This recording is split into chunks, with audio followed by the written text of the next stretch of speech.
Bună seara, doamnelor și domnilor, sunt Sănătos Tun și vă asigur că dacă vreodată va fi o situație dificilă cu sănătatea mea, instituția prezidențială va da un comunicat. Așa a declarat în această seară președintele Traian Băsescu în cadrul unei ediții speciale la televiziunea publică.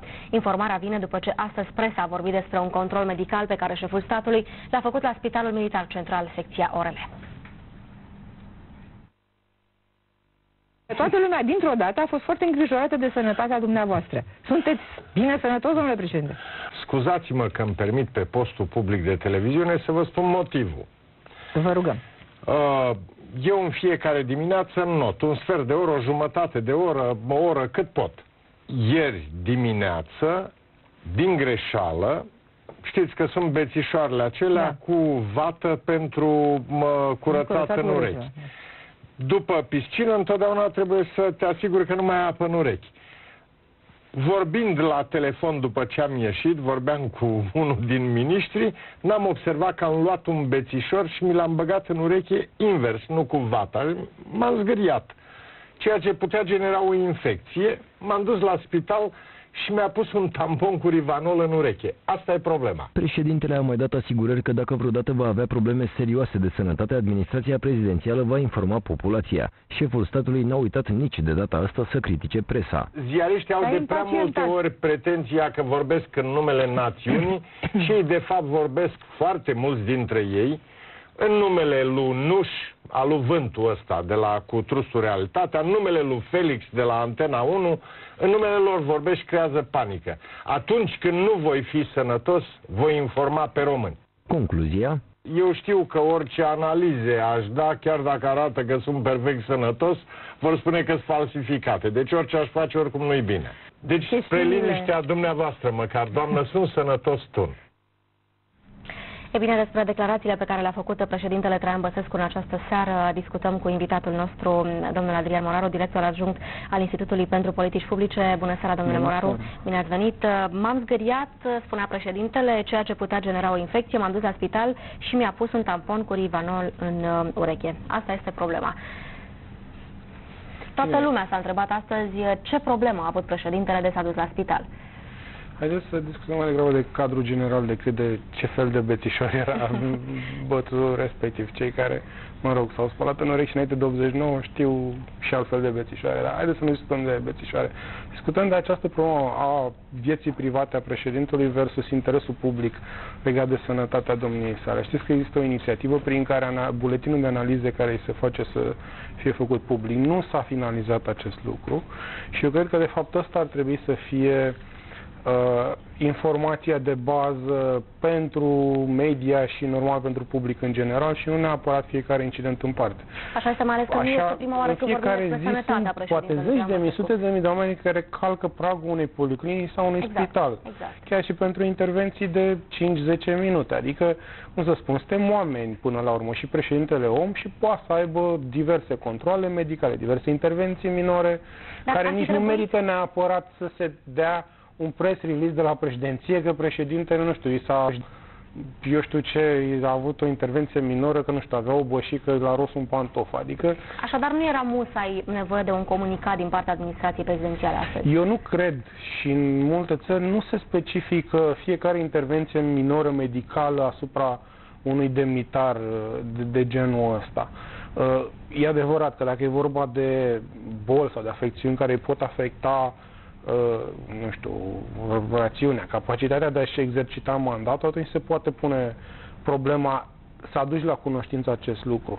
Nu cred că este însă de interes să intrăm chiar atât de mult în aceste detalii. Acum, nu știu, există și unii care spun că de fapt lucrurile astea maschează altceva mult mai grav. E greu de spus lucrul ăsta atâta timp cât președintele este viu, e activ, adică nu văd care este problema. Am avut președinții în Franța cu cancer și care erau perfect, tot așa, și duceau mandatul absolut perfect, aveau un aport intelectual și fizic în fiecare zi, la o capacitate susținută și nu era niciun fel de problemă. Dumneavoastră ca român ați vrut să știți ca să nu vă aduc aminte de situația în care era Boris Yeltsin pe finalul mandatului lui. și totuși conducea un imperiu și nu s-a prăbușit imperiul că avea probleme pe care le avea. Nu era o combinație de sănătate cu alte probleme de slăbiciuni personale. Bun, ca să revin ca român, ați fi vrut să știți astăzi, după toate discuțiile care au fost la televizor despre starea de sănătate a președintelui, ați fi vrut să știți exact ce s-a întâmplat cu președintele, de ce a fost la spital? M-aș simți ofensat să știu că de fapt sub aceste intervenții minore se ascunde altceva mult mai grav. Altfel, asemenea lucruri minore nu mă interesează. Pur și simplu aș fi așteptat următoarea știre sau aș fi dat următoarea pagină la ziar. Bun, am văzut că președintele nu a uitat nici de data aceasta să critique presa. Am exagerat noi într-o oarecare măsură sau președintele s-a folosit din nou de acest prilej pentru a ataca mogulii și trusturile de presă? Cred că au fost și anumite exagerări, nu aici, nu pe acest post, dar pe alte posturi se discuta inclusiv lungimea, diametrul bețișorului și alte lucruri de genul ăsta. Țara asta are 1.000.000 de alte subiecte mai importante decât să discutăm forma și tipul bețișorului cu care se șterge în urechi președintele țării.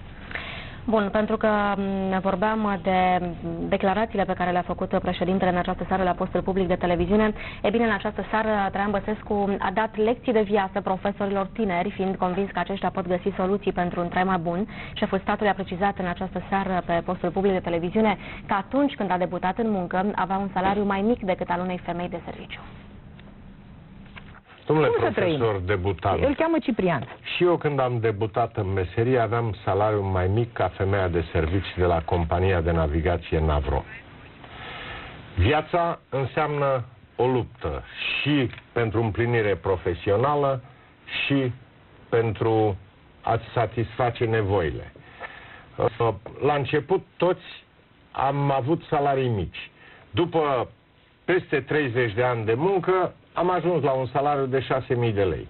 Sunt convins că și domnul profesor debutant își poate găsi ușor soluții să trăiască mai bine. Vă amintesc că în studio se află domnul Adrian Moraru.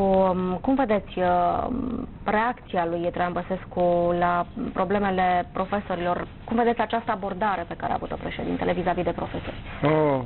Într-un context mult mai structurat, aș spune că e o lecție de viață pe care rolul și funcția președintelui vin ca o mănușă pentru un președinte să transmită astfel de semnale.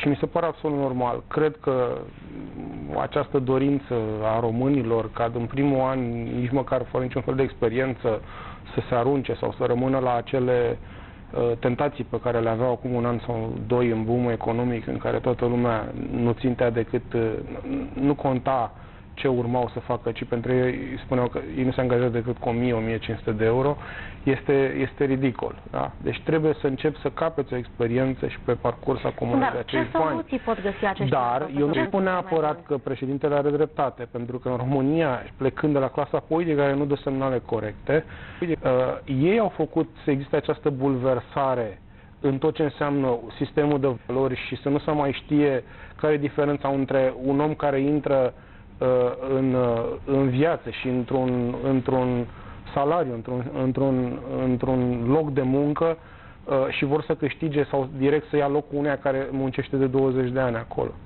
Adică au și o vină pentru asta. Principiul pe care îl spune este absolut corect. Nu are niciun sens să nu vă uitați în jur și să vedeți ce salarii au ceilalți și să nu vă doriți de 10 ori mai mult decât ei.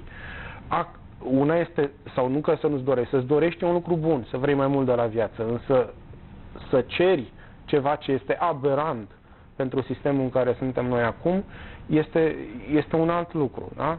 Și eu nu spun că oamenii, din nou, o să fiu criticat și o să spun că nu e ce aberant să vrei să câștigi 1.000 de euro când, dacă te duci în străinătate, o să câștigi banii ăștia oricum. Dar în România, astea sunt salariile. Dacă vrei, bine, dacă nu, nu e nicio problemă, există și alte opțiuni. Bun, și atunci vin cu întrebarea, ce soluții ar putea găsi acești tineri profesori pentru un trai mai bun? Vedem că tot mai mulți tineri, fie profesori, fie medici, aleg să plece din țară pentru un trai mai bun. Pot să aleagă, această soluție? au mai multe opțiuni. Să să plece din țară, să schimbe meseria, să meargă către meserii. Adică văd foarte mulți oameni care se vaită că pentru o meseriile lor... meserie ca să te schimbi într-un final?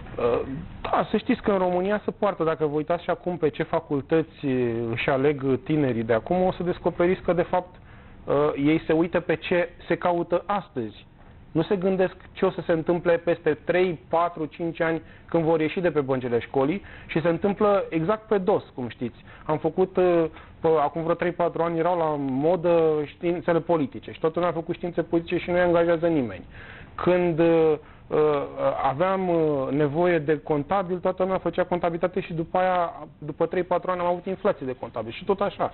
Deci oamenii ăștia, totuși la 18-19 ani, nu vorbesc, poate sunt unii care dau la facultate mai târziu, își asumă întreaga responsabilitate. Sunt oameni maturi, majori, când își aleg o asemenea o asemenea linie de carieră pe care vor să-și urmeze. E responsabilitatea lor și trebuie să aleagă responsabil atunci când se îndreaptă către o anumită profesie și să nu uităm, într-o societate modernă astăzi există oameni care schimbă în ultimii 20 de ani, e vorba de societățile moderne, dar chiar și în România se întâmplă asta, în 20 de ani schimbă 8 locuri de muncă. Poate vi se pare șocant. Deci nu mai putem să vorbim de genul eu mi-am ales să mă fac, nu știu, operator de televiziune și o să fac asta până la pensie. Ok, nu e nicio problemă. Poate că sunt unii care rămân până la pensie. Da? Dar lucrurile, trebuie să acceptăm că lucrurile se schimbă, dinamica a devenit mult mai... Nu mai suntem în comunism sau ca părinții noștri care au avut un singur loc de muncă. Au lucrat la o uzină de la 20 ceva de ani până la 60 de ani când au ieșit la pensie. Nu mai trăim în acele vremuri. Dacă vrem să acceptăm aceste șocuri culturale pentru noi până la urmă, bine, dacă nu, înseamnă că o să rămânem un popor de inadaptați. Bun, dar totuși tot mai mulți tineri se duc afară unde câștigă un salariu decent pentru meseria pe care s-au pregătit până la urmă. Nu trebuie să stea aici să aleagă, să își schimbe meseria. Și atunci, cu acest mesaj, președintele ce face? Nu îi alungă și mai tare pe acești tineri în loc să-i țină în țară, să-i stimuleze în vreun fel? Nu cred că președintele ar trebui să-i țină în țară, ci ar trebui să țină guverne responsabile, da, și politicienii ar trebui să-i țină în țară printr-o ierarhie de valori foarte clară, pe care, normal, dacă te uiți la clasa noastră politică, nu o vezi. Da? Adică e greu să te lași condus de niște incompetenți și tu să recunoști după aia valorile. Asta este un lucru cert și aici vă dau dreptate. Vedem foarte mulți politicieni la televizor gângavi, care nu știu să lege două vorbe. Sau care nu știu limba română. Da, sau președinți de consilii județene, sau șefi de direcții la nivel